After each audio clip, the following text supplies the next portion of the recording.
এইবাৰ মিছন সন্দেহজনক নাগৰিক আৰু এই মিছন লৈ ওলাইছে শৃংখল চলিহা তথা বীৰ লাচিত সেনাৰ সৈনিকসকল।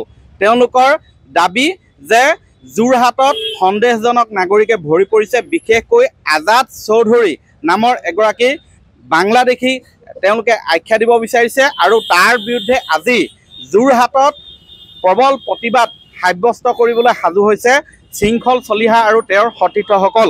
এই সন্দৰ্ভত মই বৰ্তমান শিৱসাগৰত ভাষ্য ল'ম। তেওঁলোক শিৱসাগৰৰ পৰা যাবলৈ ওলাইছে। আজি আপোনালোকে এটা বিশেষ উদ্দেশ্য লৈ ওলাইছে।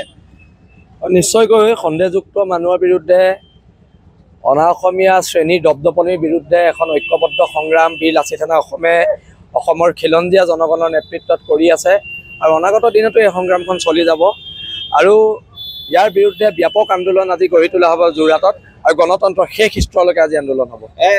শুনাই কৈছে যে যিগৰাকী আজাদ চৌধুৰী তেখেতে কিছুদিন পূৰ্বে যোৰহাটৰ পৌৰসভাত এক নিবিদা প্ৰক্ৰিয়াত অংশগ্ৰহণ কৰিছিলে, য'ত আন বহুতেই অংশগ্ৰহণ কৰিছিলে।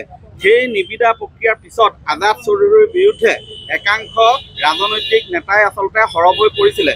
তাৰ বাতৰি সম্প্ৰচাৰ হৈছিলে। আচলতে সেই বাতৰিৰ পিছত এনেধৰণৰ কিবা ঘটনা সেইবিলাক আমি দেখা নাই, এইবোৰ নাজানো ক'ত নিবিদা কৰিছিলে, কি বাতৰি হৈছিলে গম নাপাওঁ, আমাৰ জ্ঞাত নহয়। কিন্তু কথাটো হৈছে এই সংগ্ৰামখন বাংলাদেশীৰ বিৰুদ্ধে। এই সংগ্ৰামখন যোৰহাটত পৌৰসভাৰ মাটি দখল কৰি দপদপাই থকা বাংলাদেশী মানুহৰ বিৰুদ্ধে এখন সংগ্ৰাম। আৰু ঘৰ ভাঙিবলৈ হাইকোৰ্টৰ অৰ্ডাৰ আছে, এভেকশ্যন কৰিব কৈছে। কিয় ইমান দিন 2023 চনতে ৰায় দিছে আৰু সেইকাৰণে এভেকশ্যন কৰিব লাগিব আৰু আটাইতকৈ ডাঙৰ কথাটো তাক এৰেষ্ট কৰিব লাগিব। এই যিগৰাকী আজাদ ডিটেনশ্যন কেম্পত ভৰাই থ'ব লাগিব। যিগৰাকী আজাদ চৌধুৰী তেওঁ দেখুৱাইছে পাছপোৰ্ট দেখুৱাইছে, পাছপোৰ্ট উলিয়াবলৈ আচৰিত কথা নহয় এইটো।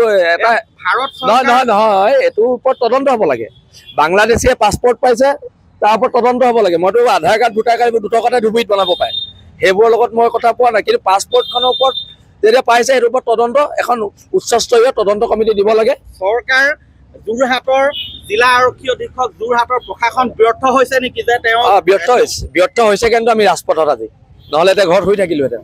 ইয়াৰ পূৰ্বে দেখা গৈছিলে শৃংখল চলিহা আৰু তথা বীৰ লাচিত সেনাই নেতৃত্ব লৈছিলে যে দুলীয়াজানৰ যি তেল ডিপুৰ ঘটনা, তাত সেই তনু চাহিক গ্ৰেপ্তাৰৰ এটা দাবী উত্থাপন কৰিছিলে। সেই দাবী কিন্তু এতিয়ালৈকে পূৰণ কৰা নিশ্চয়কৈ। আৰু আমাৰ তাত আৰু এটা দাবী আছিলে লগত, আমাৰ তাত আৰু এটা দাবী আছিলে যে সেই যিটো অইলৰ লগত চুক্তি আছে তেওঁলোকৰ, সেই চুক্তিখন বাতিল কৰি খিলঞ্জীয়াৰ হাতত তেল ডিপুটো গতাই দিব লাগে।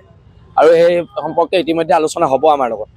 আজি যি প্ৰতিবাদ হ'ব, আচলতে এই যিহেতু তনু চাহিক গ্ৰেপ্তাৰ কৰা নাই সেয়া এটা পাৰ হৈ গ'ল, কিন্তু প্ৰতিবাদটো হৈ থাকিব। সমস্যা য'ত হ'ব তাত, য'ত খিলঞ্জীয়া মানুহৰ সমস্যা হ'ব তাত প্ৰতিবাদ হ'ব। এটা আজাদ চৌধুৰী তনু চাহি বুলি কথা নাই। য'ত খিলঞ্জীয়া মানুহৰ বিপদ হ'ব, আমাৰ অস্তিত্ব সংকট আহিব, তাত প্ৰতিবাদ হ'ব। কাইলৈ আকৌ যদি বিপদ আহে দুলীয়াজানত, তাতো প্ৰতিবাদ হ'ব। আজি কেনেধৰণৰ হ'ব প্ৰতিবাদ? গণতন্ত্ৰৰ শেষ স্তৰলৈকে প্ৰতিবাদ হ'ব।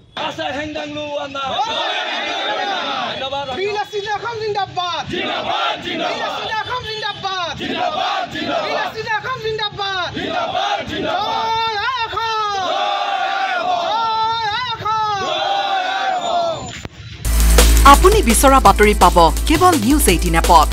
নিউজ 18 এপ ডাউনলোড কৰিবলৈ স্কেন কৰক এই QR কোড।